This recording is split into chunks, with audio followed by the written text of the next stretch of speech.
Thank you for joining us on the Anarchist Experience. My name is Robert Kruger. I am joined by a special guest here with me today is Michael Shanklin from Voluntary Virtues. Thank you for joining me, Michael. Hey, it's a great topic. I'm glad to be here. My co-host, Daniel Rothschild, is having some difficulties with his computer, and it's looking like he may be joining us later from a coffee shop or something like that. So that being said, let's go ahead and address a couple of things.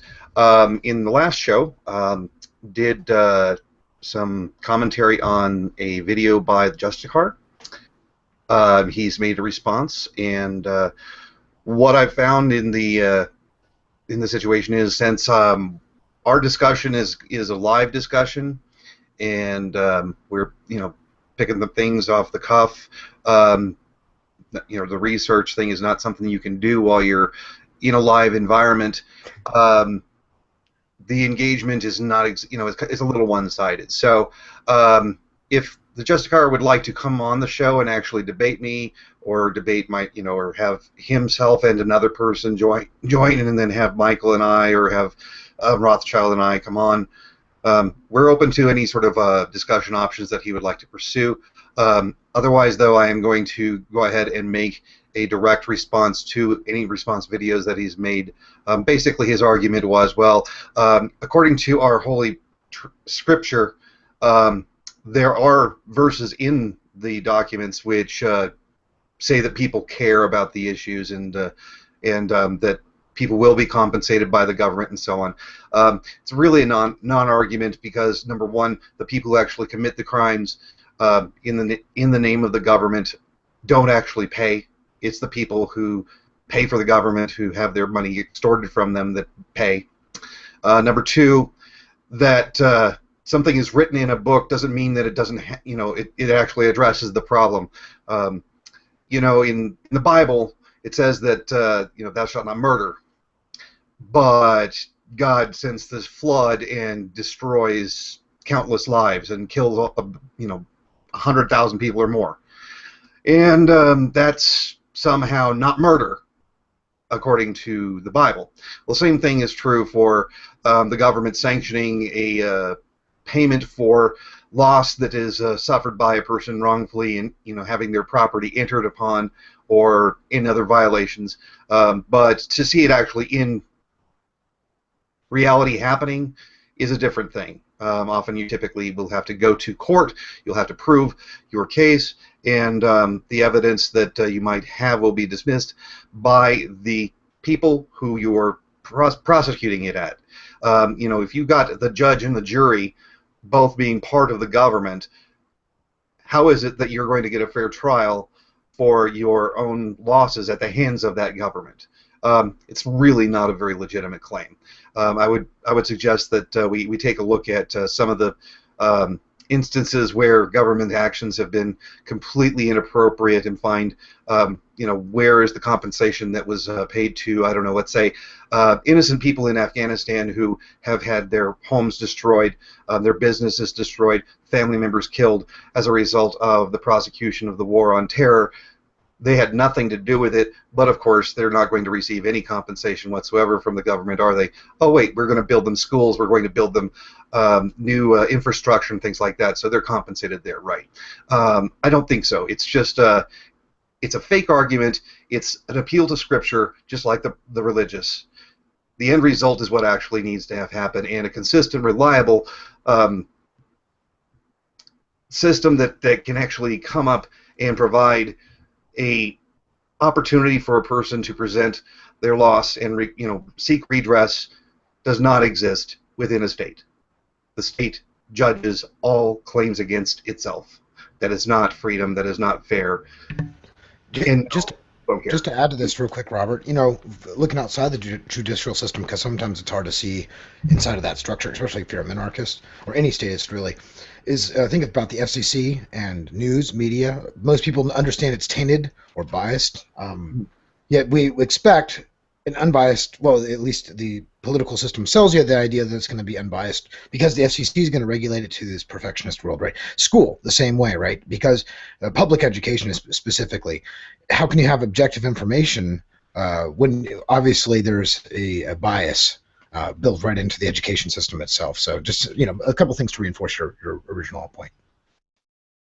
Absolutely, and I think it would be completely hilarious if I were to suggest that children who are graduating from high school be able, let's say that they sue the state government or the local municipality that they're in or the city that they're in for the funds to compensate them for their lost potential earning wages during those those years that they could actually have been working as capable plumbers, capable pipe fitters, painters, roofers, whatever it is, and they happen to have the skill set. They did their own work with their parents at their home. They're very familiar with how to do these things, but because the government prohibits them from working and requires them to go to some sort of schooling for all these years, all this lost wages, where are they going to go? They can't sue the government to get get those damages. That's just ridiculous. So it's just a bunch of well, it's in our magic book, but reality actually is what we're talking about, not something that's written in your book. All right, so what we're going to be discussing today is a frequently asked questions that was put together by Francois Tremblay and Noor Mehta. This is available if you would like to click on the link and check it out. It is in the description of the show. Please check that out as we're going along if you'd like to read along or whatever. Of course, also, if you are watching live, please feel free to comment. We will be happy to bring in your comments and answer any questions that you might have along the way. So, what we're going to start with is the point one. It says, what constitutes usury and why it is wrong? So usury is, according to them, the process by which an owner receives a constant sum of money or percentage of revenues from another person using their capital. Depending upon the nature of the property that is loaned out, the name of the sum of money changes. Interest for money, rent for land and lodgings, profit for means of production. So the statement then is, usury is a claim to have a right to have an indefinite stream of income from a finite amount of labor. The fundamental problem may not be the one may not be so much the one act in itself, but rather a system that builds upon it, and that system allows for enormous power disparities and one class to abuse them.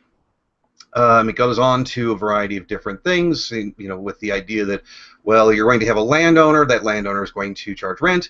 Then he's going to use the profits from that to buy more land, and then charge rent, and continue to do so, and then acquire all the land, all 2.2 acres of land that every single human being would have available to them as far as the habitable land that exists on the planet.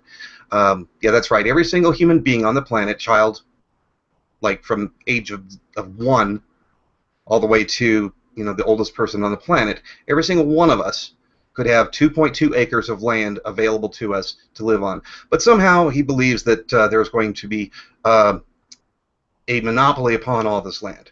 Now, if you have a status system, yes, you can have monopolies or cartels own all this land because they claim it all. They've drawn out their lines and said, oh, well, this is ours. They've claimed dibs on all the land that's out there. They didn't homestead it. They didn't actually go out and produce anything on it.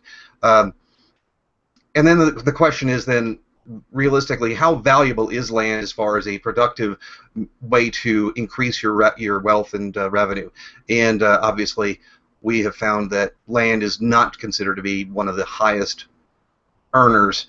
Land for apartments and things of that nature is not a very high earner when it comes to making money. You'll see that the biggest moguls of wealth in this world are certainly not land barons. So yeah, it's not a very viable strategy to become extraordinarily wealthy and attain power and so on. So the question is, all right, is this situation creating an undue burden upon the child who is born to a tenant that now owes as he or she grows on the estate, and it's the child's only choice, which is to leave, puts them in a situation where it's too expensive to move out to go off to another place. Well, given the amount of land that actually exists, and not having the ability to go dibs, and that's mine, you know, this United States of America claiming all this land that is completely not in use, that people could go homestead, the only cost that they bear is the cost of moving themselves to the location and putting in the labor necessary to convert it into usable, you know, a home or land that they could, you know, making it into a ranch, making it into a farm, making it into, I don't know, let's say they wanted to have it be connected to the internet, they might have to, you know, get a cell phone service or some other service where they're having, you know, some sort of communication with the web so they could, you know, maybe do website design or whatever. You compare that with the idea that a person can leave a country, the amount of distance that you would have to travel to move to another location which is completely not owned by a country or a government. Well, the only place that we know of on Earth is to do that is either Antarctica, which potentially you'd still have issues, or on the open seas. And so seasteading, last time I checked, that's a minimum of $50,000 investment for a single person. There's no way that you would have to spend $50,000 to go off into the forest near Heber, Arizona, and set up a plot of land and start to farm it, or use it for a store, or use it for your woodworking wood shop or whatever. So this idea that there's going to be this domination of land and that there's going to be rent seeking that's going to occur there in an anarcho-capitalist system is ludicrous. Then the question also comes up, well, is it a single investment of time and effort to take the land and make it their own? No, it's not. You actually, if you have people as renters living on the property, you have to provide them with a variety of different services. Is that about what you would say there, Mike?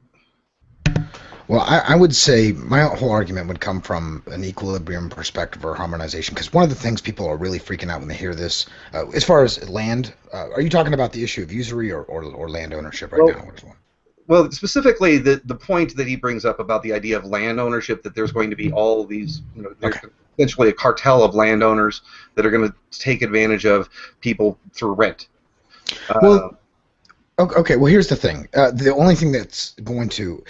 There's a reason, and this is one of Hayek's books. He actually wrote about rent, not only rent-seeking and public choice theory, which is a different thing from literally, you know, physical rents, that you're renting a house or property from somebody else, living in it, etc., being a tenant. So in this case, one of the things we have to realize is there is a market for producing houses and for renting out houses, right? There's a certain amount of houses out there, and we have to realize also, because of the subjective theory of value, that some people are going to want to be more nomadic and move around, and some people are going to want to settle down, right? And maybe age does have something to do with this, maybe sex does, etc. But that, you know, that's really secondary to the fact that there's a market out there always actively trying to answer to the people who are out either renting or trying to buy a house. As long as the option is out there and there is no barriers to, you know, competition, no barriers to entry to a marketplace, so people can openly trade as freely as they want to, what will happen is the price of rent, it's kind of like a consumer surplus, producer surplus graph here. I don't want to get too jargony, but taken from economics class, you have a price point at which somebody's willing to rent out a house. It's worth it to them. They'll make enough money. If there's a shortage on houses out there, well, that incentivizes people to build more houses, or people to move in together to save money on rent. So maybe two brothers who are going to go off to college, instead of them getting their own two houses right at the same college, they actually get an apartment together or something like that, and they each have one of the two rooms. So that saves time, space, saves them money down the road as well.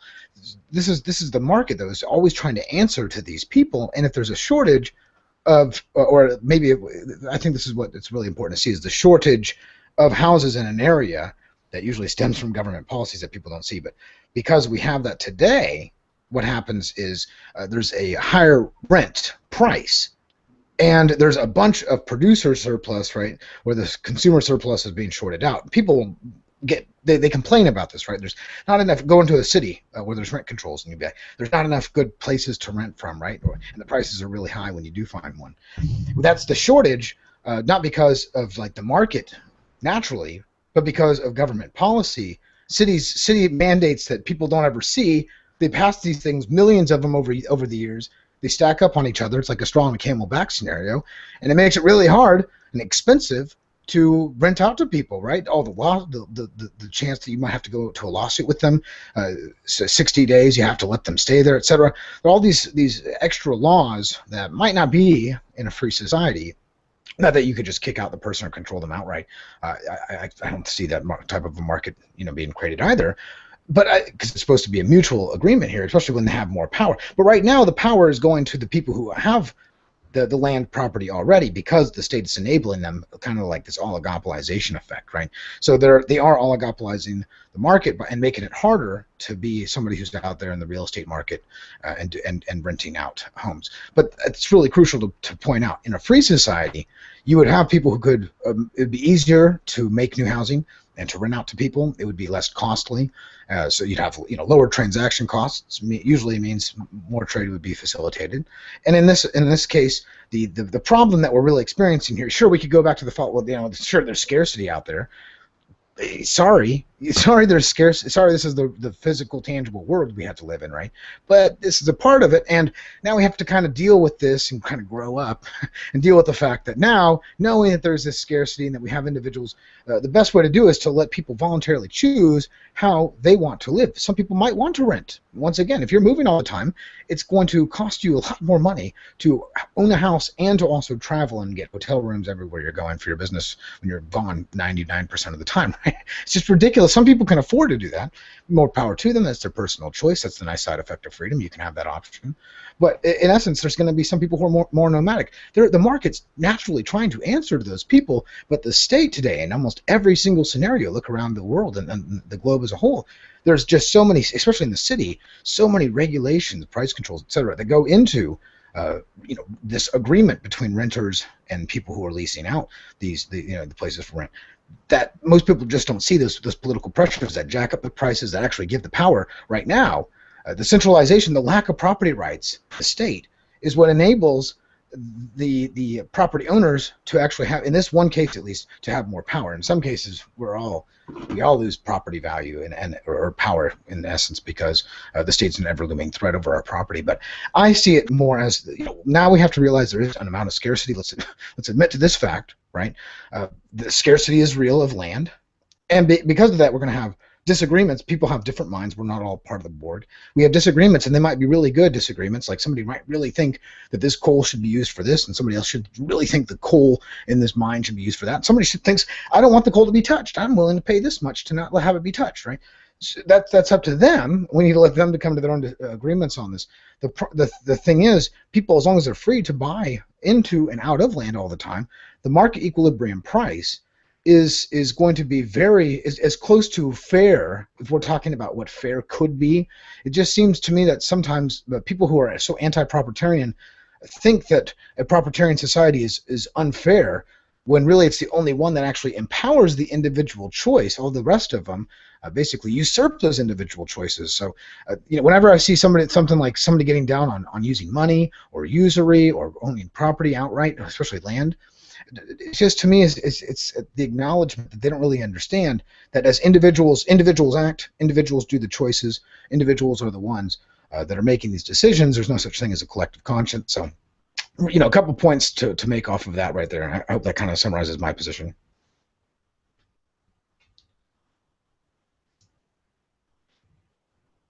Did I lose Robert? Yeah, sorry about that. I forgot. No, you're fine. Yeah, gotta love that mute button. Yeah. Yeah.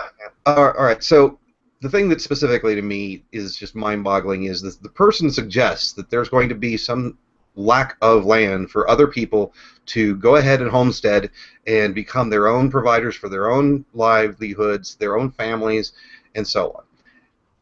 Now, I've done the math on it. It's 2.2 acres per person of habitable land that exists on the planet. Okay? To put that in context, in New York City, the average person per acre is 41.25. Okay? So New York City is a fairly dense population, but there are other population bases that are significantly higher, like Mexico City as far as density, or certainly Tokyo. Yeah. Is definitely more populated in the same amount of a smaller area of land. So the density is a lot higher. And I might be wrong about Mexico City because it is a fairly flat city location, but you can actually build spaces that go upwards and create new land through having multiple floors on a building. Someday you'll be able to go down a lot easier too, I'm sure. Oh, sure. And the other thing is that in a capitalist system, it does not prohibit people from voluntarily coming together and forming cooperatives, collectives, and communes. So if you are suggesting to me that there would not be people like yourself, I forget what their names are, Francois, are you suggesting to me that you and other people who think like you would not come together and choose to make a commune? That you wouldn't actually establish this type of society that you believe is superior to capitalism? Because they'd be left alone to do so, right? Yeah, you certainly could do so. All you have to do is just, you homestead the land that you would like to go ahead and do this with. All right, so you homestead 100 square acres or 500 square acres, okay, and you have that paradise there for anyone that wants to leave the capitalist usury that is plaguing them. And they can go where you're at. And you can all get together and have a hoedown and be all happy. So no one is being pressured to fear that they are going to die if they don't pay the bill and let this guy just go ahead and benefit from his lack of putting in any effort. Which is ridiculous, by the way. Landlords actually have to make sure that there are utilities still being provided for the area, for the home. They have to make sure that there is a sense of security for the home. They have to insure the home to make sure that if it does burn down, that they can replace it. There's all sorts of costs and expenses and work that is required to continue. Yeah, in risk. Yeah, there's a lot that they continue to do day upon day upon day of work, actual work that they put in to make their contribution to the mutually beneficial trade that occurs in this situation. All right, so we have Rothschild. And just to say, we're cheering on your collective. We want it to be successful because the more successful and happier you are in life in general, the less of a threat you're going to be to us. I think marginally, because the happier you are, the more you want to live. Especially the more you want to live outside of a cage, the less incentive you have to go infringe on somebody else. We want you to be very prosperous, and you know what? We'll even let your collective and commune. We won't infringe on its property rights on the borders, nor will we mess around with your wealth and labor and bodies. So you guys are free to do whatever you want. That's the beauty of the laws of a fair anarcho-capitalist society. You're absolutely right, Robert. So, just by the fact that these people want this commune society negates the entire concept of their criticism of a capitalist society, because they will have it. They'll have their commune, and anybody who wants to join them can. All right, so we have been joined by my co-host, Daniel Rothschild. Are you able to communicate in your location, Daniel? Hopefully I'm not too loud, because I'm outside in a cafe because the internet is not working at my place. Well, the point that we were addressing on this website here was what constitutes usury and why it is wrong, and specifically we were talking about the continued benefits to the property owner from rent for land and buildings. So the guy is able to continue to profit after putting in an upfront expenditure of labor and effort to create, let's say, an apartment complex, but he has no further investment of effort or labor upon his part after that point, and he's just getting money and money and money and money. And then what he'll do is he'll use that money to buy more land, to build more apartments, and do it again. And this will create a disparity in wealth that will enable him to essentially, fleece the poor unsuspecting plebes that are in his apartment complexes.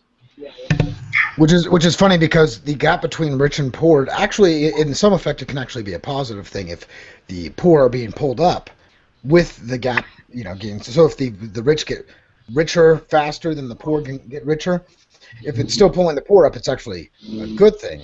But but the whole thing here is we have found more disparity and more inequality, supposedly, at least economic, as we've seen government grow over the last 105, 110 years. Like 6 times revenue with inflation adjusted and per capita. So what we're witnessing here is a huge explosion of government. What I have seen is not a free and open economy and trust busting, that's really focusing on competitive behavior. It's quite the opposite of that, right? It's oligopolization. It's a few companies fighting for the top the bailout spots. It's the companies fighting for a few subsidies and tax loopholes and trying to use the system to not make it open and free and fair for everybody, but to push out and crowd out competition, to use barriers to entry. Now, that's what happens when you have a government in place. So I'm not trying to say it's any of these businesses' individual faults, but this is a natural side effect of what happens when you don't respect property rights and hence have a state, because that's how the state's around, because you don't respect property rights in the first place. So the whole idea that you're going to have this egalitarian society that comes from a state where you're propping up one person over another and saying it's going to be somehow equal, it's complete insanity. So, did you have any comments on that? No. All right. Well, the next point that I would like to bring to bear on this, especially when it comes to tools, but this also applies to property, is that if you go through the hassle of actually building a homestead, making whatever the product is for yourself, the tool that you're going to use, if you go through all that hassle, then you're going to have a problem with the breaking down of the tool due to use. I mean, things break down as you use them, whether it be your house or whether it be a fishing rod. Okay, the more times that you throw your fishing rod and pull in a fish, the more damage that occurs to the fishing rod, and it wears down through use. Okay, now if someone who goes through the process of creating capital for themselves knows that as soon as they're done using that capital, that anyone else can use it, and then they can come along and back and use it, and so on.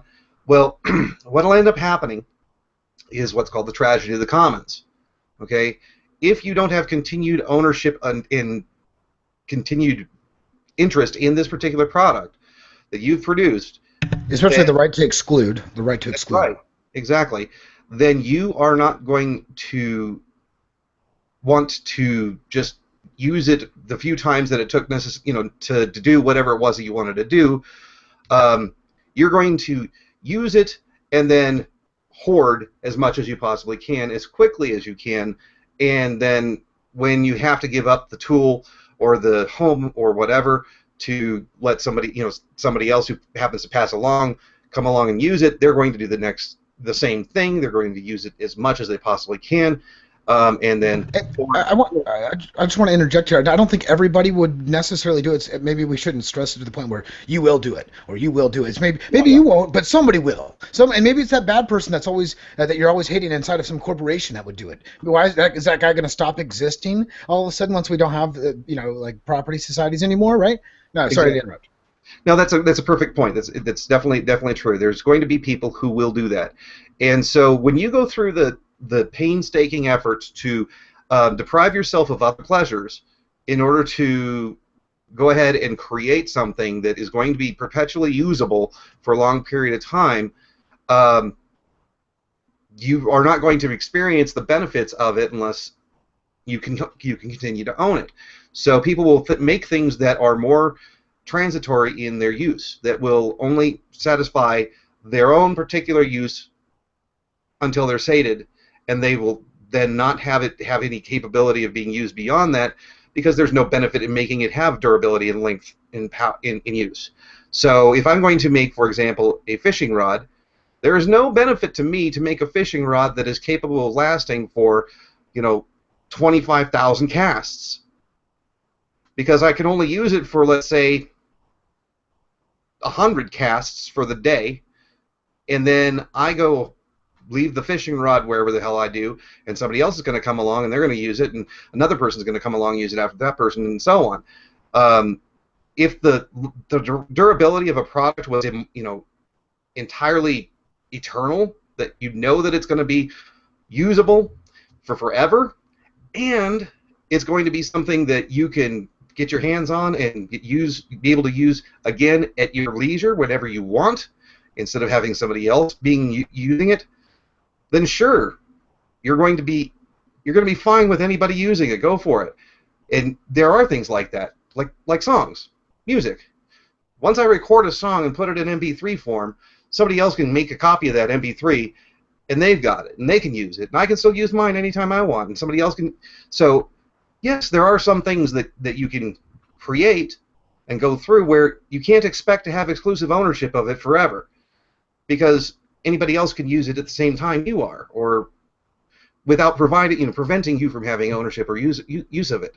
So I can understand where their thinking has come from, but the fact is that when we're dealing with things that are scarce and have durability issues, if you don't make it exclusive ownership, then you're going to have the problem of people just using the ever-living crap out of it until it goes away. And as far as hoarding, well, I say, well, somebody might take their fishing line and go out and fish and fish and fish, and now they've got all these fish. Well, then they're going to say, well, but those fish, somebody else could have those fish, and so they might come along and take them. Well, not if I put them all in my belly. Okay, I might gorge myself on the food that I have after making the fishing line that I'm going to use. So, wouldn't that come back to more property rights around the lake or river that you're fishing out of? Yeah. I mean, you just can't get away from the whole idea. All right. Did you have anything, Daniel? Actually, just go ahead and comment on the chat there if you want to interject anything. All right. So, You don't want me to speak? no, absolutely. If you have anything, if you want to comment, just I just figured you would let me know if you wanted to comment rather than me having to. You're the bebop to his Barney. So let's do this.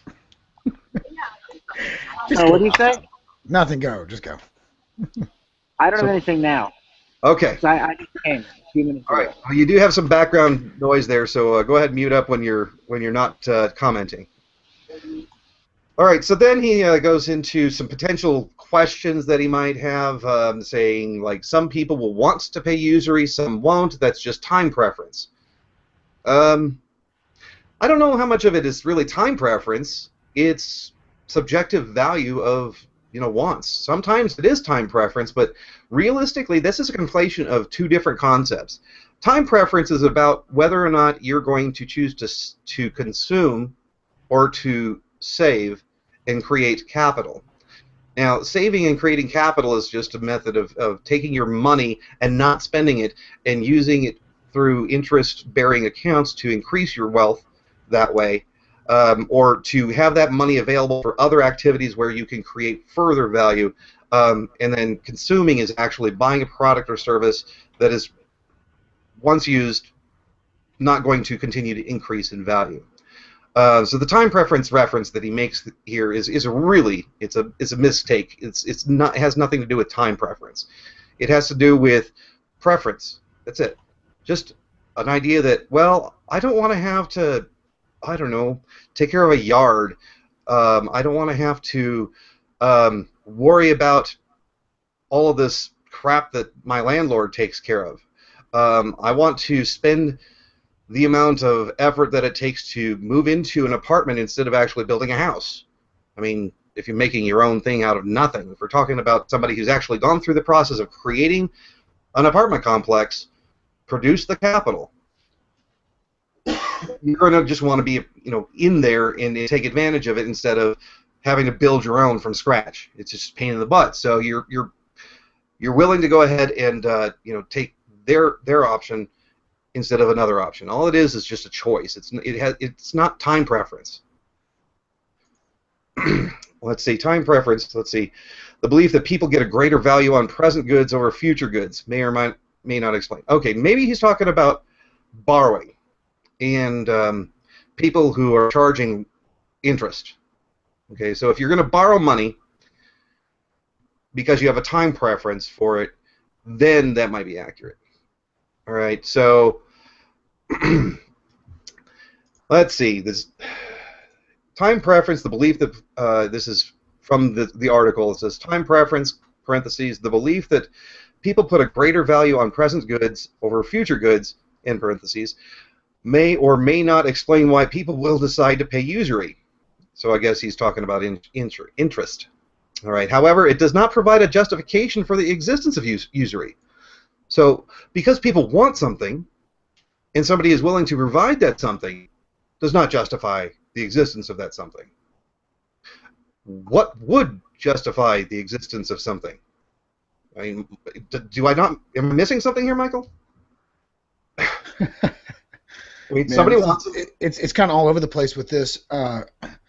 Here's his point with the going back to the original thing you had started to talk about at the beginning was the subjective theory of value. He sees it as flawed because it doesn't take objective labor, like the actual, like he thinks you can quantify labor or supposedly one photon of energy is equal to every other photon of energy, right? That's the way he thinks about it in his head. And because of that, it distorts all the rest of this, right? I think that's like, if I could summarize all this and get to 1 hour of talking about this to one thing, it's his disagreement on LTV versus STV, the subjective theory of value versus the labor theory of value, right? And with the labor theory of value, it's supposedly to him objective, but it's there's absolutely no way to objectify the actual numbers. There's no way to quantify it, right? In essence, and maybe even if you could like do it by hours, that doesn't mean energy expounded is going to be the same. Not everybody works at the same pace, too, right? So right. It's like this equation that has all these variables, and he's trying to make it look like there's just one variable there, and we can quantify it really easily. And then this is why STV is just nonsense, right? Well, the fact is, the good and values that we have around us, the reason this microphone costs $130 or whatever, is because other people value it at that point, at this price, at this point, right? So right now, people would be willing to trade it for a brand new one, at least not for $130. Maybe they wouldn't at $200. Maybe they'd just like oversell and would be able to make enough of them at $60, right? There's a price for a reason, and that is because of everybody else's subjective preferences coming together at this one point in time to make it this price as it is. So the subjective theory of value is actually much more rooted in not a deductive science, but more of an inductive science, where you're actually saying we can actually quantify it because other people's willing to trade it at certain prices and quantities, meet at this point. That is more scientific than this labor theory of value, which has these, subjective variables all throughout it, right? Yeah, well, I think that he actually goes into some of that later on, so we'll get to that a little bit more. But specifically, the point that he is trying to make here is that it does not provide a justification for the existence of usury. Okay, because one person wants to borrow and pay interest, and another person wants to provide the money and receive interest, does not justify the existence of the. Well, I think his real problem is the fact that some people, like when you have the payday loan place, we can talk about this for a second. I think it's really crucial to talk about the harder topics, right?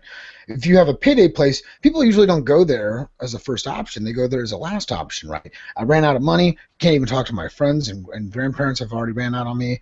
Nobody else will help me out. I got to go to the payday place and cash a check for 70% interest, right? Or whatever the thing is. I don't know what they have now, 35%, right? So he sees that as an isolated incident, I think, is that somehow people just are, and in some cases, the rare case, usually very extremely rare case, somebody is born into a horrific scenario, right? That's sure would have most likely happened. It's just kind of like what happens in the real world. He thinks you can have this, perfect commune that's going to be there to like protect everybody the world over, right? And we're all going to have the same ideals and beliefs. But it really stems from the fact that because we are,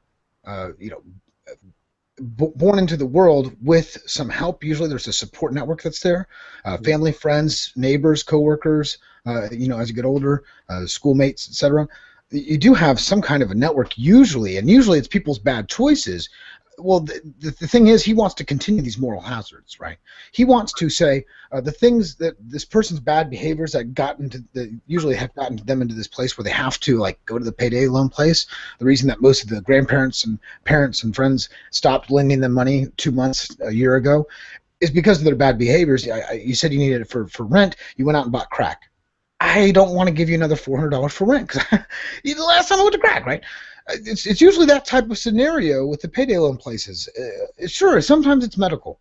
Sometimes it's other things, but this is part of the reality of the real world. Sometimes it's not always a perfect cherry world, and I'm not trying to say we shouldn't care about these people or try to help them. I think you'd have a lot more charity that's actually going to real causes instead of pork barrel, inside of a free and voluntary society where people can actually have a choice in the charity that they're giving to, or just they don't have to view it as a charity. Say, I'm going to help out Don over here. Sure, I guess it is a charity in that aspect, right?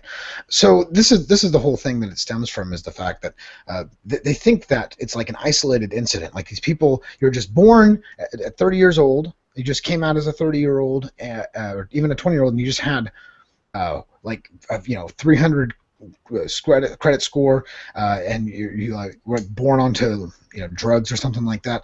The reality of the situation is it usually took people a lot of bad decisions to get to this point, and continuing the moral hazards that these people have actually been doing to get themselves into this position in the first place. That's not really the solution either, and I think we have to come to that conclusion that's rational.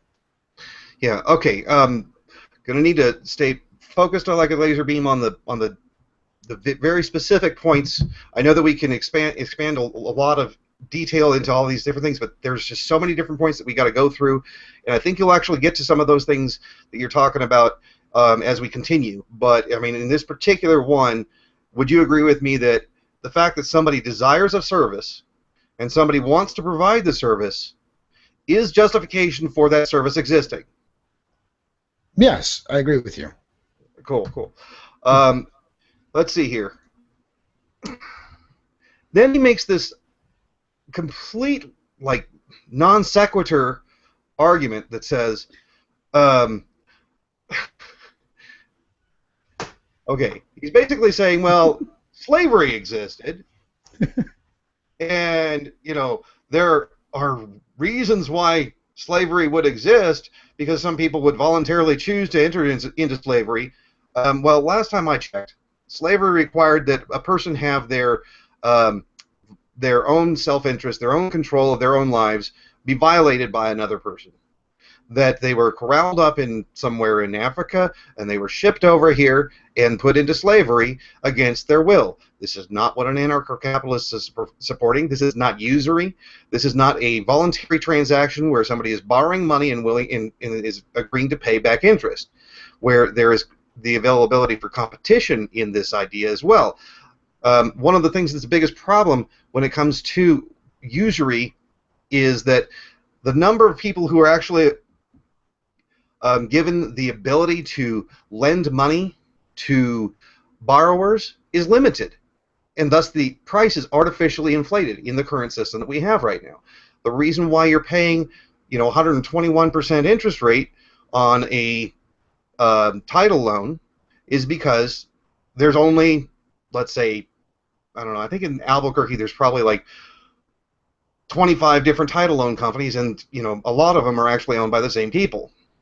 So it's a limitation on the market, and you would find that other people would actually be able to offer the service for a lower price and bid down the price for those loans.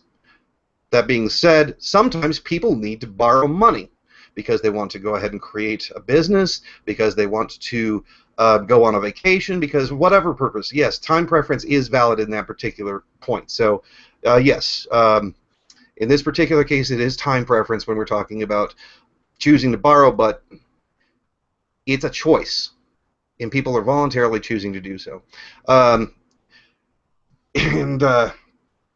I guess he says, our position is not that usury does not exist, but rather that usury is illogical, It's illogical because one person wants it and the other person wants to provide it. And it's unethical because, somebody wants something and the other person provides it, and should be eradicated.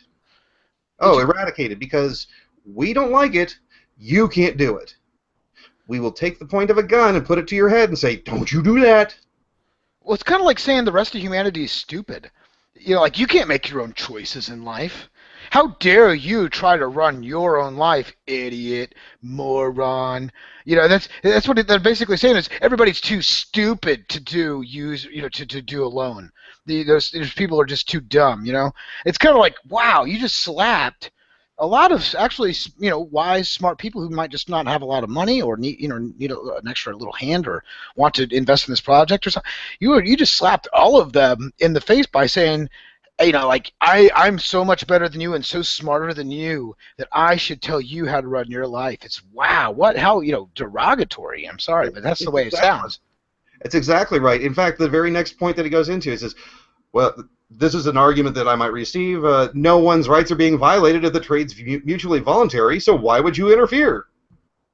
Well, that's a pretty good question. I mean, why would you interfere? Well, he says, first we have to recognize that the answer to the question depends on one's theory of rights, or if you believe in rights at all. But putting that aside, we must point out that the voluntary nature of an action is a necessary but not sufficient criterion of justice. Oh, whose justice? Your justice? Is this your justice, Francois? You can decide what justice is? Okay. We're all going to abide by your justice. At least he admits it's involuntary, right? The statement is admitting that it's involuntary. Well, no. Well, he just calls it justice. I don't think he wouldn't admit to it. He doesn't see it that way, most likely, although it is. First of all, I don't know why we care what some guy... I don't know who this guy is, but I don't even know why we care what he's saying. Well, he's an extreme libsocialist, and he wants some answers, and a lot of people have these same questions, so that's why we're going over them. I think people need to hear this stuff. All right, so then he says, for instance, hiring a hitman is a voluntary act. Really? The person who got killed is voluntarily contributing to the action? Yeah, that made me laugh. Go ahead and come kill me? Are you kidding me? You're a freaking idiot. I don't think he knows what the word voluntary means. Well, technically, he's like, well, if you're not the one who pulls the trigger on the gun, then you didn't kill him. Well, technically, I didn't go and put my finger or a photon out of my brain through his brain and explode it. All right, that bullet did, technically. So how do you say that the guy who pulled the trigger on the gun is the murderer? The bullet's supposed... It's a fallacious argument, right? If you are involved in the initiation of violence, and that is definitely initiating the about to be violence on somebody else right there. That is a clear and blatant. Somebody else tried to argue once, and I think they've retracted that statement since. Somebody else in the freedom movement that hiring a hitman was not against the non-aggression principle. This has been, I think, rebutted enough times. Just think of it from the position of like a president or a dictator. They basically are doing crimes, and to say that they're not, that hiring hitmen is not a crime, is to say that the crimes, which are crimes of presidents, dictators, or even the people, the voters in general, who go out and vote for the wars, or for the victimless crimes that go out there that lead to murders, they're innocent, right? And we know that that's not true. We know that Pol Pot was guilty, even though he might not have pulled the trigger, right? So Charles Manson, in my opinion. You could say, he didn't kill anybody, but man, he basically was hiring hitmen and brainwashed people into hitmen for him. So this is the thing. It's ridiculous to say that like the getaway driver in a bank robbery shouldn't be held responsible. It should only be the person that went into the bank and did it. This is nonsense, right? I'm not saying they should be held equitable, retributive justice as far as a getaway driver and bank robber. That's a different story. But this is the point I'm trying to make at. It's this ideal. It's just. I think I've said enough. I'll let you guys speak. All right. So look. He even corrects himself in the same sentence in a parenthesis. It says, committing the murder is obviously not voluntary, but one does not need to actually kill anyone to sign a contract. Well, if you're just signing a contract but you don't fulfill it, then who cares? If you hire somebody to kill somebody else, okay, you are a contributor to the action. Right. You are aiding and abetting a criminal act, okay? Right. It's not voluntary. You're instigating a criminal act, and you are the cause in some fashion of the criminal act. So the guy's just completely off the wall here. All right, so anyway, somehow he goes off on that and then comes back into some, potentially like an argument, I guess. He says, a landowner giving a low-paying, demanding job to the natives he kicked out by force is a voluntary act. Okay, let's just double-check. He's giving a job, a low-paying job, to the natives he kicked out by force is a voluntary act. He kicked them out by force is a voluntary act? What the hell? This guy's mental. So, and then he talks about how we should care about society right afterwards, right? Yeah. I don't know what that means. Who is society? Well, society's made up of individuals. The individuals he just kicked out. Oh, but we're supposed to do everything good that is good in his head. Once again, the subjective theory of value isn't there. It's my system is the only one that's right. We should do everything, I should say, violently if have to be, because I'm the one who's right. But you guys are the ones who are oppressive. You're the ones who are supposedly exploitative. Although we're the ones saying, hey, we're gonna leave you alone. That's what the private proprietarian is saying. We're not gonna fuck with you. We're gonna leave you alone on your land. You don't screw with anybody else, and you guess what? You will have our blessing. If you don't want to be religious, you have our good wishes, our good wills. We're going to be here to protect you, and hopefully you'll protect us. You don't have to. We don't have to help you, but I think this is the way it should be. That's really the proprietarian perspective, right? He's actually going out there and trying to control others by saying you can't go off and do what you want. You can't go off and do what you want. You can't go off and do what you want. That's all I see. How is that anarchy? It doesn't make any sense to me. It doesn't. So, all right, so why should I care about society? Because society provides for the vast majority of our needs. Last time I checked, the butcher provided me with meat. The farmer provided me with vegetables. The typist provided me with a document that I wanted printed. Individuals provide the needs for other individuals, and it's not society that does any of it. It just happens to be that we interact with each other in a thing that we call society, but society itself does not actually do anything. It is an individual that does the action that provides the food or the work of whatever it is that happens to exist. It's a complete misunderstanding of how things work. All right, so I guess we went over that particular thing. He says, well, this may be seen as an attack against individualism, but in fact it's the opposite. As a society is itself nothing but organized association and cooperation between individuals. Okay. Thus, by demonstrating how utterly vital society is to the individual, we are, in fact, providing the necessity of social autonomy and individual freedom, as they are both the exact same thing. Social autonomy and individual freedom as they... Well, you don't have social autonomy if you use force. All right. Okay. Social autonomy. I think that that particular thing. I don't know. You should be a it's like saying a vegetarian meat eater, a social autonomy. It just, I guess maybe you could say a culture. That's the one thing that kind of comes to my mind right there when he says social autonomy is you can have your own culture. You know what I'm saying? Like a plurality perspective. Does that make sense? But other than that, I can't. There's either individual autonomy, which is Mike Shanklin, but social autonomy means you're having a societal autonomy. It's like a culture. It's like a niche inside of the population as a whole, right? Well, I don't know. It's mental. I guess the thing is, he says in that view, property rights make no sense, since the product of one individual are in fact the result of activities of a whole society, without which the individual is very little. We're all just meaningless little cogs within his society, and so we should go ahead and do what the society says to. Look, the truth is that no person is an island. You didn't learn language on your own. True. Every single person had been taught by their parent how to speak, or by some other person how to speak. So yes, human beings are dependent upon other human beings. That doesn't mean that you can't be an independent person when it comes to property, or completely isolated from the society at some point where you become capable of self-expression. Okay?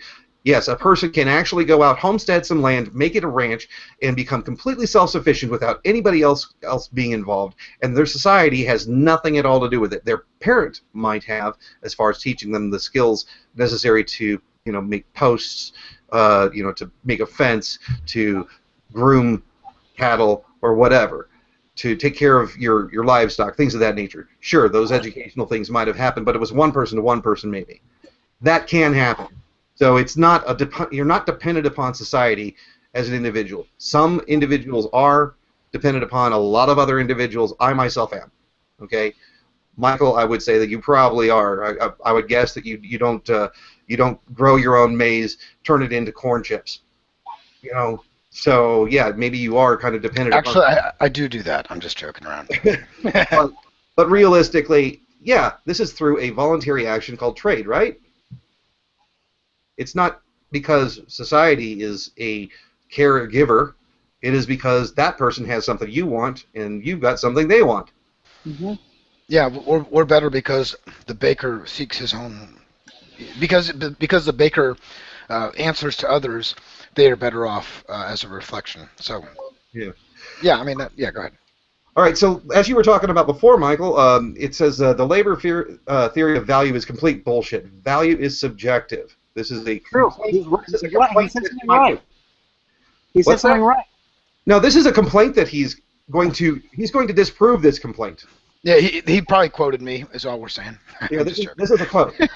and so he says, here we're faced with competing theories of value. Subjective, where price is determined by offer and demand, and labor, where price is determined by, is limited by cost. Okay, so I spent $400 digging in my backyard with my backhoe. $400 on the gas, $400, for the rental and the deterioration of the backhoe as far as the actual dirt and so on, and then my hours of labor to make this a glorious mud pie.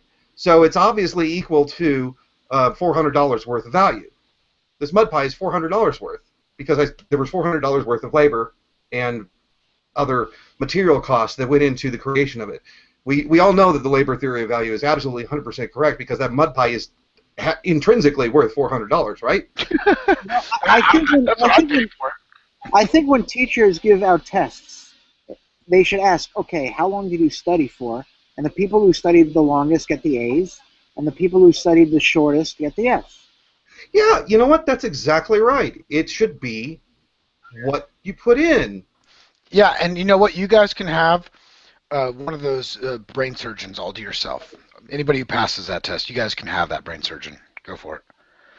And somebody suggested that arguments for subjective theory of value always end up being circular. They posit that we must maintain a subjective theory of value because the subjective theory of value is valid, or most used within our current system. Therefore, the subjective theory of value is the only valid theory. Yeah, because it's used now. Now, you know what? Quite frankly, it's not used right now. Subjective theory of value is used by 60%, 70% of the economists that are in the United States, probably, maybe a little more. I don't think more than that. No, I never hear anybody say we have this much like wages and labor being pumped into the economy that is going to somehow make the price of the good. I don't hear anybody saying that. I hear people saying, well, people are trading like this today, and people are trading's up and trading's down. That's subjective theory of value. That's like almost 100% in almost every news article. They might not take it to the rational conclusion of Austrian economics, right? But I think it's pretty much good. Go ahead. I think most take it as a given. I mean, I don't know anyone who believes in the labor theory of value nowadays. That's like believing the earth is flat. Yeah, right. Well, I would say that there's definitely some economists who are believers in the labor theory of value. All right, so... Well, some are, yeah. But they're very few, I think, nowadays. Very fringe. So he says that the socialist position is that the subjective theory of value is purely arbitrary. It's purely arbitrary. Standard based upon the perpetuation of usury and scarcity. In other words, how much people are ready to pay for a product and how much profit a business can make from selling it. Yeah. I suppose he's kind of accurate that it is based upon these things, but I wouldn't say that the word of arbitrary is appropriate. Is the use of the word arbitrary? Because last time I checked, we kind of had a consensus that was based upon people's subjective usage of the word, and in Yep. some cases people use the word one way and other people use it a different way, and we found that there's consensus about the use of the word arbitrary, and it's not arbitrary. You're It's funny. arbitrarily arbitrating this arbitrary word, okay? I'm just saying. It's funny how these people who claim to believe in the labor theory of value can only get their value through force.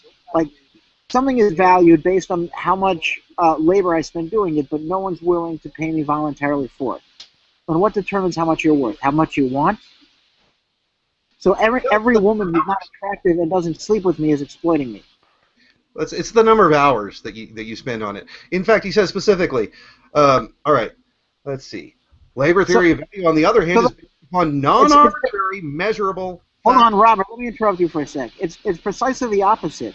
But if you're able to do something in a shorter span of time, you're more productive. The idea that the longer it takes you to do something, the better you are, that's ridiculous. Right, If right. you only study for an hour on a test and get the same grade as someone who studies 10 hours, you're much better than him. And the funniest thing is here, it doesn't take any risk into account. You know, you could argue that the employer is actually being exploited by the laborer because he gets to walk into this machinery. He didn't have to put his capital behind the machinery that he's get to use. He doesn't have to put the building together, that he gets to walk into this job every day and to have the nice air conditioning that's paid for by the employer, right? He's going into this one place. He doesn't have to think of anything outside of it after his 40 hours are done. He clicks the clock. He gets to go home and have the weekend with his family and friends, while the other guy, 7 days a week, is thinking about the risk for his whole business all the time, 24/7, really. So really, you could say that the laborer is exploiting the employer. Yeah, and of course, we obviously know that every single hour of labor is equivalent. I mean, if I spend an hour typing a dissertation on economics that helps innovate the entire economic system, but then somebody spends an hour making that mud pie, you know, they're equal. They're equal amount of labor, right? They're equivalent in value. It's the same amount of value. It's the same amount of time that's spent. Right. A surgeon who spends 10 minutes in surgery saving this guy's heart is worth less than a guy who spends an hour serving people ice cream. Yes. Sell TV for you. Well, Right. you know, actually, you're not counting all the extra stuff that went into the surgeon doing all of his work, because he has all these refined tools and all these refined materials that he's working with, and there are all these extra hours. education. So, you know, realistically, that's not a fair comparison. But if I go through and make an ice cream cone for somebody, and you know, I churn the milk, I make the ice cream, you know, I spend, let's say, 5 hours making an ice cream bucket, and I make an ice cream cone for somebody, and then I sell it to them. I mean, let's say I spent 3 hours doing that, and then I do the same thing with making, you know, a shit cone. You know, and I try to sell it to somebody. Obviously, they have the same value because the same amount of effort and same amount of work goes in. And obviously, 2 girls, 1 cup. Yeah. 2 girls, 1 cup. Gosh, Rothschild, thanks. They definitely have the same value, as we've seen, as demonstrated by 2 girls, 1 cup. I mean, you know, Yeah. how much more impact can you have on society? All right. So then, says saying that value is subjective can mean one of two things. I'm guessing we're going to see a false dichotomy here. I bet you're right. Go One ahead. of two things. It can mean that the individual is ultimately the sole judge of what he desires to buy. Yes. Oh my God! Or it can mean that the value of the product itself, taken apart from the individual buyer, must be evaluated on the basis of facts. What? Well, but that's not subjective at all. No. That's not subjective. No. What is the inherent value of a diamond? What is the inherent value of mushrooms? What is even the inherent value of life? Not everyone has equally values things. Yeah. Okay. Not even yeah. Think of a dollar bill itself. There could actually be a poor person who really values that $1 a lot more than a rich person who has lots of those dollars, and really that $1 is not that much to him, right? Or vice versa. The rich person could be like extreme, like, I want that $1. I'd put that into a savings account and earn 3% interest. I couldn't believe it. You know, he'd jack off that night, so happy about it. And the poor guy's like, $1. I'll easily go trade this for alcohol right now. You know, so just even in the actual paper currency itself, that's this could really, I think, hammer the point home. Okay, so he's basically saying that there's no reason to posit the value of a product must be adjusted based upon the desires of instead of actual measurable facts. Okay, now let's just double check when we're trying to determine what value is. Okay. What's the unit of measurement for value? 2.3 inches. Utils. Yeah, that's right. Are we going to call them utils? What did you say, Michael? I was joking around, but we can call them utils. Yeah, it's a marginal utility thing we used in economics class back in college. Brian Kitasol on the comments says that valuation is somewhere between subjective and market value. No, I think you're mistaken there. Subjective value is what determines market value. Market value is a reflection of aggregate subjective value. Right. Exactly. Okay, so it's not in between. It's actually, it's the latter of the, subjective value makes market value, which makes price. Okay. All right. So it's a kind of if you want to see that in first person, go up to a Bitcoin exchange right now, and you can see that those numbers ticking up and down all over the place. People are literally trading. They don't know what the price of it will be in a month. So could go up, could go down. It's this minute right now, and technically, the price is always changing. You can only see the 0.00001 millisecond ago, from like when the exchange just happened. You see what I'm saying? So that's when you have the quantifiable numbers is right after it happened. You see what I'm getting at? So it's kind of one of those mind games you have to play with yourselves when you see prices and how they're formulated, right? Yeah. Wow. I find myself in agreement, and just I don't know where to go from there. All right, I guess let's move on to the next point. All right, so he finally wraps it up and says, fundamentally, what this boils down to is that a person deserves to earn proportional to how much he or she labors. Yeah, because the amount of labor that I put into making mud pies is deserving of getting paid. And if you don't think it's worth getting paid, well, then that's your problem. You're going to have to do it. Because I said so. Mm-hmm. And if you pay me less than that, you can't because it's minimum wage, right? I'm gonna pull out my gun. Teach you a lesson. This is the kind of guy. Whoever wrote this thing, this is the kind of guy that almost makes Mussolini's quote true, where Mussolini said an anarchist is a baffled dictator, and this guy is a baffled dictator. Holy crap! That's because Mussolini only knew the libertarian socialists. That's true, yes. Yeah. So. And this guy's a baffled dictator. No one. So he calls that exploitation, and then he has to force what is objective value onto him. It's like when Marx called it scientific socialism. All right, let's see here. We got some comments. I gotta just seems crazy to save money in an interest-bearing account since its value drops so much while it's in there.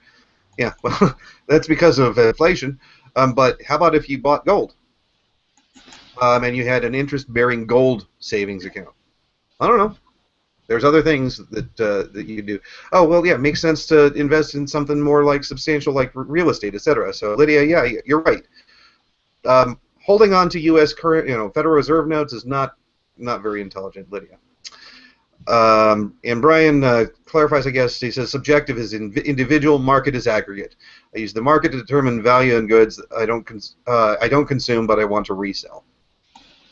Yes, I think that we'd all agree with that. All right, so there's no freaking way we're going to get through all this guy's stuff. We got 20. Why don't we just talk about something more interesting? This guy's an idiot. Why waste time? No, these are great points. We have to address these points. I made a video. Freaking store, thing. Okay, look.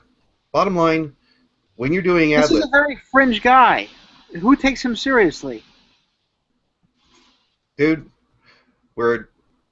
this was somebody actually pointed me to this guy's arguments and things when I suggested anarcho-capitalism was a moral and ethical solution. He said, "Oh yeah, read this, blah blah blah." So yeah, there are people who are on the other side of the aisle who believe this kind of crap. So let's just continue to move on, and we'll try to go through it as beeline as fast as possible. If we can't get through them all, we'll just come back to it on the next show, and we'll finish it out. All right, so let's see here.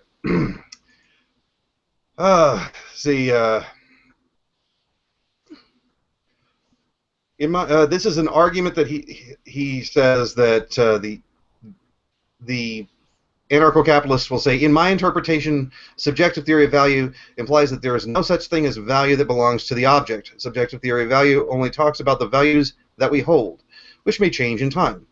And his response is that your truncated version of subjective theory of value is true, but irrelevant. The principle that our fluctuating need modifies our appreciation of things is an important moral principle, but it tells us nothing about economics. Oh, sure. Except for it does. I don't think this guy's never heard of the diamond water analogy, clearly. Yeah, really. A paradox, diamond water paradox. Paradox, right. Paradox, sorry. Diamond water paradox. He's obviously never heard of it. Of course not. Such as how, he says, it has nothing to do with economics, such as how products should be priced. Okay, which should be the goal of any theory of value. Yeah, trying to determine what demand is has nothing to do with the economics of this, in the supply. Supply and the demand, they don't have anything to do with it, right? And demand has nothing to do with, I don't know, people's subjective values. And it's entirely incompatible with economic ideology. Okay, that's completely nuts. Look, Francois, bottom line is, if nobody wants your shit, you ain't selling it.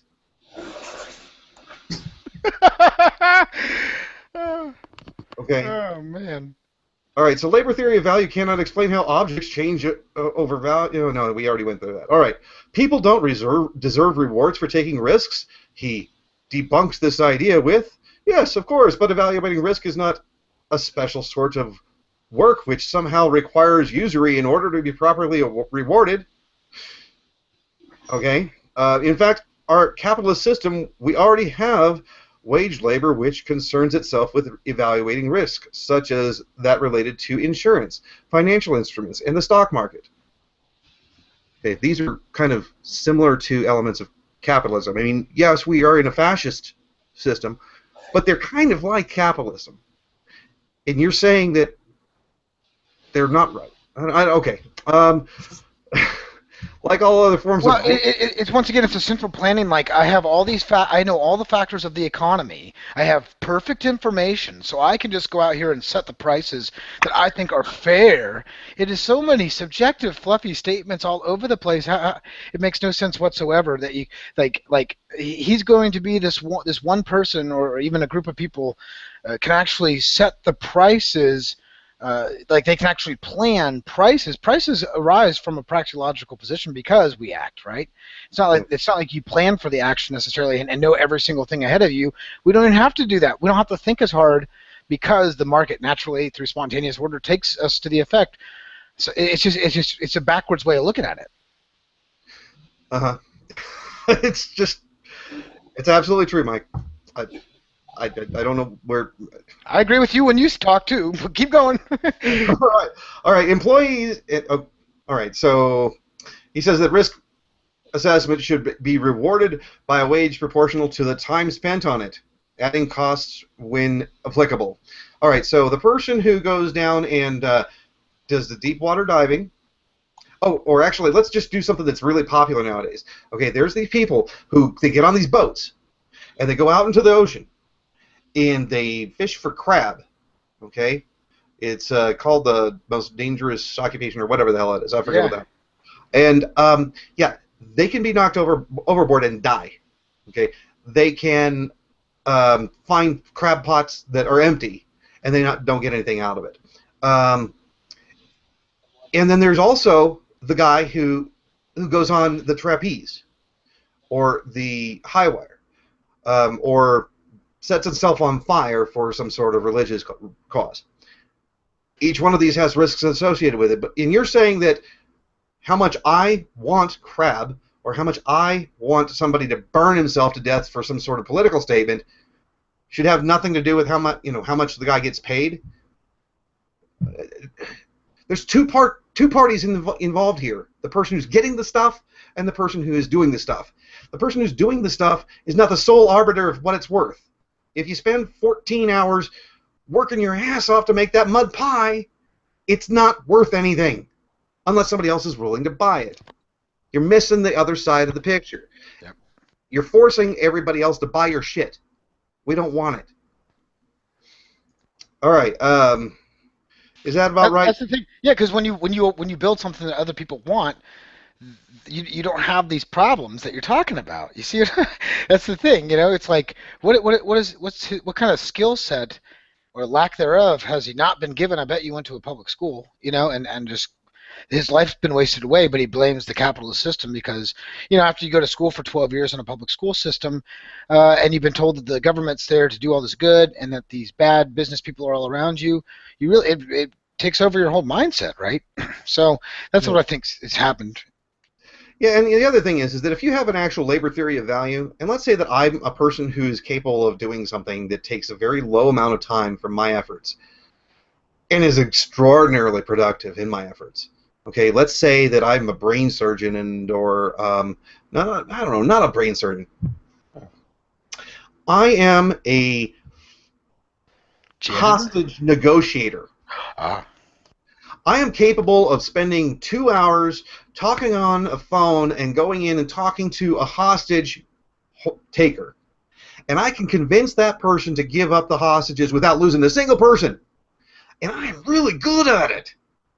But your labor theory of value says it's 2 hours worth of time. I get $15 an hour, $30, baby. That's all you get. The amount of physical capital that's required for me to do my job is a car, so maybe I'll get a bonus of, let's say, 50 cents, maybe $2 per mile traveled. Maybe they'll even pay for the car for me. Okay. Why should I stay working in a job where all I can make is $30 per, I don't know, 3 days or 20 days? Because I don't know how often these situations happen. Where he might go a whole summer without any problems, right? And then you have an incentive to go need more problems. That's a whole other story, though. Sorry, go ahead. So, at this point, why would I fucking bother doing hostage negotiations? Why would I keep fine-tuning my skills as far as learning about modern social situations that the person because you care about society. Oh, because I'm a good-hearted person. I'm just going to go ahead and do it for the benefit of the rest of my neighbors. You know, basically starve, have no house, right? Yeah. I'm going to let my children starve in order to fit your labor theory of value. Sorry, it doesn't work that way. I actually have to put value on my labor and my time, and if it's worth it to me to spend the time to do those things that are really important, then I'm going to do it. And yeah, getting paid. I don't know what they get paid, maybe $100,000 a year to do these negotiations, they're worth it because we subjectively value people's lives as a very, very big, big, big value. It's really important. But, of course, all 2 hours are worth 2 hours, regardless of what the output is.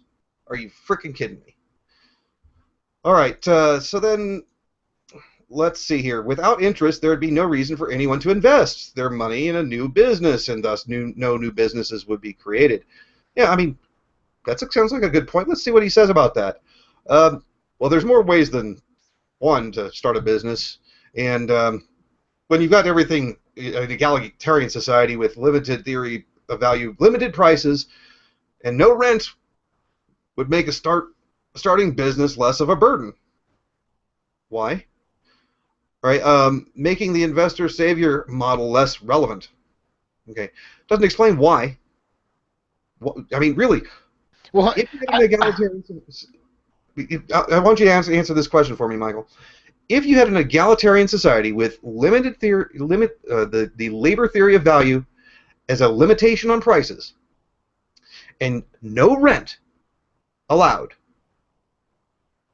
that would make starting a business less of a burden. Right? It's called market uncertainty out the wazoo, first of all. It's the first thing that pops in my head off that. You know, like that wouldn't be sustainable anyway. Like you couldn't even get to the point where people would call it a logical step. Here's my question here, right in the very first sentence. He talks about how it's like there's more ways than just waiting for an investor to grant people capital, right? There's a better way than this one guy investing. It's to get a bunch of people to invest the same way. It's like the individual doing something is horrible, but when the collective does it, it's great. He says that in the first two sentences. He just demeans the individual doing it and then says, well, if you don't want the individual, wait for this one individual to do it. Get a bunch of people to do it. And that's the good thing. It's like, man, why do you hate the individual so much? Can you not see it? Just in those first two sentences, it's like this glaring anti-individualistic stance. Of course, he doesn't see it that way. He can't get grasp where I'm coming from here. But it's the whole thing just screams like, I want to give a special advantage or have a favorable outlook to this collective over the individual. Do you guys see what I'm talking about here? Right in the first two sentences, it just blows me away. It's ridiculous. All right, you know what I'm going to figure we're going to do on the next show? We're going to go into the anti-proprietarianism section of this particular FAQ, but we'll be able to finish out the remaining 3 points that he has on here. He says, okay, well, it's important to point out once again that our position is not that rewards should be eliminated. Investment should be rewarded by a proportional wage like any other form of work. There is no inherent difference between risk-taking work, investment work, and any other kind of work. Okay, let me say this. He thinks that the market right now, he acts like it's not. It's just made up like from this magical third world gives us these statistics, and that it's not the individual actions doing it. But that's all that is doing it. It's all these numbers and prices flying around. That's just the individuals directly trading with other individuals. That's how we got these aggregate numbers to come up to pricing, right? I mean, you said that earlier, and I'm just kind of hammering the point away here. That's what is doing it. It just doesn't make any sense to me how we can't see it. Do you see where I'm coming from? Yeah, and the thing is, again, he said before, basically, that capital itself has no inherent value. It has to be usable by somebody else. You have to have the labor added into the particular thing. Well, actually, that's not true. I can create a frickin' robot, and this robot can continue to produce and produce and produce and produce, and it's capital, and there's no labor that goes into it. In fact, I created this robot that is a self-maintaining robot. It actually can. Are you serious? It can't create more value and more value and more value and more value, and there's no labor involved. Yes, capital can itself produce, and it's just how it does it. But that's kind of what efficiency is. Like efficiency is a watered down version of that, if you think about it. Yeah, exactly. All right, so there's no inherent difference between risk. Okay. Let's see. Interest rates tell producers what should go towards capital goods or consumer goods. So he says, see above, a far better signal would be consumer demand and desires, which is what generates interest rates, which producers always have to guess anyway. No, they don't have to guess. See, they don't have to guess. What happens is that you look at the prices that are going around, and if somebody sells out really fast, there's no guessing. Their price is too low. So you increase your price. So if you're offering loans and you're saying, hey, you know what, we'll let you borrow $100,000 for 5 years, and we'll only charge you 0.02% interest, and you run out of money overnight, your competitor is probably going to figure out that you're not charging a high enough interest, and they're going to charge a little higher. In fact, they're probably going to charge a lot higher because you went out of money that fast. That's how they do it. It's not prediction. It's not guessing. They look at the system that you're dealing with, and they go, wow, sounds like there's a lot of profit to be made in this, and they go towards it. It's after the fact through objective, I know you love this empirical study of reality and what happened. The best indicator of the future is the benchmark indicators of the past and past actions. I mean, that's the best way to do it. It's an extremely educated guess at best, if you're going to say guess.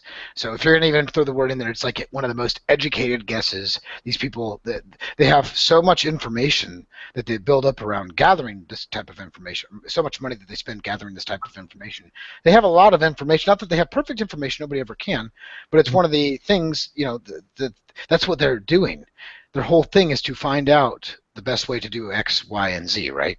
So it's like, it's once again like, well, you know, the things that are going on right now, that's not what we need. We need the things that are going on right now to be decided by people. And it's like, well, that's what's deciding the things right now, other than the government's guns that come in here as negative externalities, right? It's like they don't want to admit that the market is the individuals.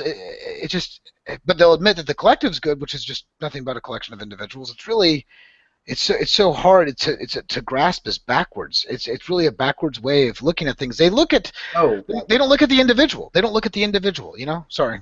Absolutely, you're completely right, and you know it is completely backwards to me.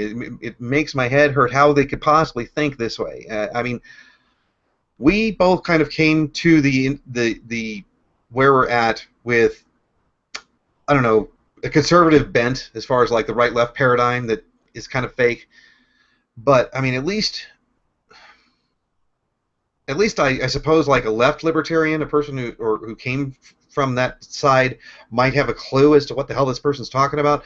But it's mindless to me. It makes no frickin' sense. I mean, how you could possibly say, you know, interest rates tell producers X, and it says a far better signal would be consumer demands and desires. What do you think interest rates are determined by? I know, it's the same thing. It's demand for your money. Now, there are sometimes interest rates that are determined by the government, and I suppose that's because you think that that's appropriate. The government specified that this is the interest rate should be X. And yeah, that happens. But when they put the interest rate to be, you know, required to be, let's say, 8%, okay, there are going to be a lot of people who are going to say, no, I'm not going to loan money because I don't want to pay that. I'm not going to loan this money, and so the money dries up. And then if they can do it under the table through a black market, then you're actually going to see what the real price for the money is. But no, I agree with you, completely backwards. All right, so it says people are going to have varying degrees of success. The only way to remove them is coerced redistribution of wealth. And he says, LibSocs do not want to take away people's success. We merely reject the belief that any person's work is owed more than its full and equal share. LibSocs do not believe in imposing a specific egalitarian outcome, but rather believe that a just and he wants to be the middleman. He wants to be the third-party agent that comes in here and says, I want to make sure that this trade is good, make sure it's fair before you guys can do it. I know more than you two who are actually involved with the trade and already agreed to it. I, this third outside arbiter agency who wasn't asked for, nobody asked for my opinion, I should come in here and have the final say, or else I will stamp it with my unfair stamp, and then you can't do it. Do you understand me? And then it's exploitation and X, Y, Z. It's bad, bad, bad. They're the authority. Yeah. It's not an anti-authoritarian position whatsoever. It's very anti-anarchist, actually. Yeah, and the thing that's funny is in his next point he says he's arguing or debunking the idea of the inequality is inevitable in a world with scarcity. He goes into some explanation about, well, if you've got something that's more scarce, then you just divvy it up smaller amounts. Oh, we're all happy. Yeah. Dumbass. Wrong. Okay, but dealing with the authority thing, he actually has the audacity, the stupid audacity, to suggest, says, besides the inequity that LibSocs criticize of the inequity of authority, power, and privilege,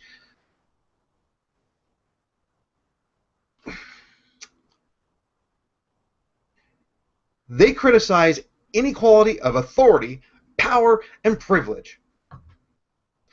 Now, when they're talking about this, he clarifies it here. He says, that we're talking about authority, like as in the decision-making power over others, in a social sense, not like somebody having information, knowledge, and so on. Okay, but yet they specifically say that they must have the authority to dictate to you what the value is. Right. Oh, they don't get it. Where's this authority come from that you're telling me that this is a util of value? It is an anti-individual perspective. The whole thing is to take away the power, the individual power that we should have, that makes us really truly free, is to empower every single individual around us to be able to do whatever they want with their bodies and justly acquired property, not to have some a third party come in here and tell them what to do. This is what we're trying to get away from. This is the antiquated Neolithic thinking that dates back, predates not only the U.S. but 5,000 plus years of human recorded history of an anti-proprietarian perspective. This is what creates the feudalism, the fiefs, the serfs, and the kingdoms that come with it, the empires. This is what this stems from, is this belief that you can have this third-party agency looking over every single transaction for fairness against their own free will. If people want your help, they will come and tell you that they want it, right? But to say otherwise is just complete tyranny. Well, if you're going to say to me that this is how we should value things, come as an advisor, not a dictator. Right. Maybe I'll buy into it. I don't think I will, but maybe. I mean, considering the amount of hours that I spend working, doing my job, I make far too little. I mean, realistically, my productivity, I don't know, it's not very good right now. But I'd like to get paid a lot more. So maybe you can help me out with that and get other people to pay me more. Okay, that'd be great. So bottom line is, we tend to think that, crazy thinking that you actually have the authority to make your own decisions in a negotiation between the person involved. And you think that that's ridiculous that we should have the authority to choose what happens to our own bodies and labor and the fruits of our labor in an agreement with someone else, because the authority comes from the innate value, which, of course, you get to determine. Sounds good. No authoritarian things going on there. Well, in any case, that sounds like we've reached the end of this particular episode of the Anarchist Experience. Thank you again, Michael, for joining me. Great to have your contributions on this. Next week, going to have Cody joining us. We're going to talk about anti-proprietarianism from the same article, it looks like, since we didn't get to that one. And I'm looking forward to explaining to people why it is that I don't know, maybe I should be able to have a place that I call my own where I don't have some lazy bum come in and sleep and cuddle up next to me. So, good to be here. I appreciate it, Kruger. Good work. Yes, thanks. Thanks for tuning in. Please comment if you have any questions you'd like us to handle in the next Anarchist Experience. Take care.